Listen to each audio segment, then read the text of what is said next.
ज्ञानेश्वर रामराव कुलकर्णी, वेदशास्त्र संपन्न ज्ञानेश्वर रामराव कुलकर्णी. मी पौरोहित्य करत असतो छत्रपती संभाजीनगरमध्ये. मी राहायला कांचनवाडी इटखेडा या ठिकाणी आहे. आज मुलाखत द्यायचं विशेष कारण की मेमध्ये सद्गुरू श्री शंकर महाराजांच्या कृपा आशीर्वादाने व सद्गुरू श्री स्वरसिद्धनाथ गुरु माऊली व गुरु महाराजांच्या आशीर्वादाने श्री क्षेत्र तांदुळवाडी, तालुका गंगापूर, जिल्हा छत्रपती संभाजीनगर या शंकर महाराजांच्या मठामध्ये 4 मे ते 10 मे या कालावधीमध्ये विष्णू पुरुषोत्तम पंचायतनाचं मंदिराची प्राणप्रतिष्ठा सोहळा होत आहे. हे जे मंदिर आहे हे भारतातील एकमेव मंदिर आहे. विष्णू पंचायतनामध्ये मंदिर हे भारतामध्ये कुठंच नाही आहे. पुरुषोत्तमाचे मंदिर 2-3 आहेत. एक तामिळनाडूमध्ये आहे, एक गुजरातमध्ये उल्लेख आहे पाताळशीचा, आणि आपल्या इथं माजलगाव तालुक्यामध्ये पुरुषोत्तमपुरी म्हणून एक गाव आहे, तिथं पुरुषोत्तमाचं मंदिर आहे. पण पुरुषोत्तम पंचायतनाचं मंदिर भारतामध्ये कुठंच नाही आहे. ते मंदिर श्री क्षेत्र तांदुळवाडी या शंकर महाराजांच्या मठामध्ये स्थापन होणार आहे. तर त्या दृष्टीने किंवा त्या आयोजनाने माझी सर्व भक्तांना विनंती आहे की 4 मे ते 10 मेच्या दरम्यान जास्तीत जास्त भाविकांनी त्या ठिकाणी यावं, महाराजांचा दर्शनाचा लाभ घ्यावा. तसेच ज्यांना शक्य असेल, हा 7 दिवसाचा यज्ञ सोहळा आहे. या यज्ञ सोहळ्याला ज्यांना बसण्याची इच्छा असेल त्यांनी आमच्याशी संपर्क करावा. त्यामध्ये श्री दीपक सराफ काका म्हणून एक आहेत, आणि दुसरं म्हणजे ज्ञानेश्वर गुरुजींशी. माझा मोबाईल नंबर आहे 750 755 4829. तसेच महाराजांचा मठ जो आहे धनकवडी, सध्या सातारा परिसर आपलं रेणुका माता मंदिराच्या कमानीच्या आतमध्ये धनकवडी म्हणून महाराजांचं सध्या तिथं निवासस्थान आहे.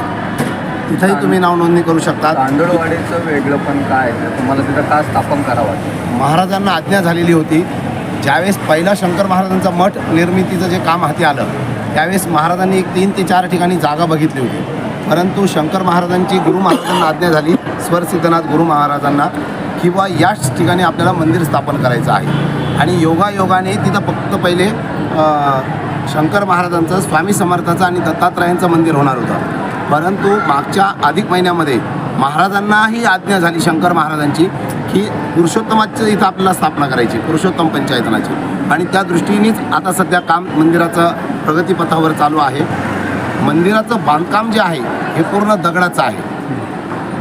जे करून महाराष्ट्रामध्ये आताच्या याच्यामध्ये जर पाषाणाचं जर मंदिर असेल ते 2रं किंवा 3रं मंदिर आहे. एवढं भव्य दिव्य 2 ते 3 मजली हे मंदिर आहे. आणि या मंदिराचा जीर्णोद्धार हे जे कार्य चालू आहे हे शंकर महाराजांचे जे हे आहेत गादीवर बसलेले सद्गुरू श्री स्वरसिद्धनाथ गुरु माऊली यांच्या आशीर्वादानेच हे काम चालू आहे.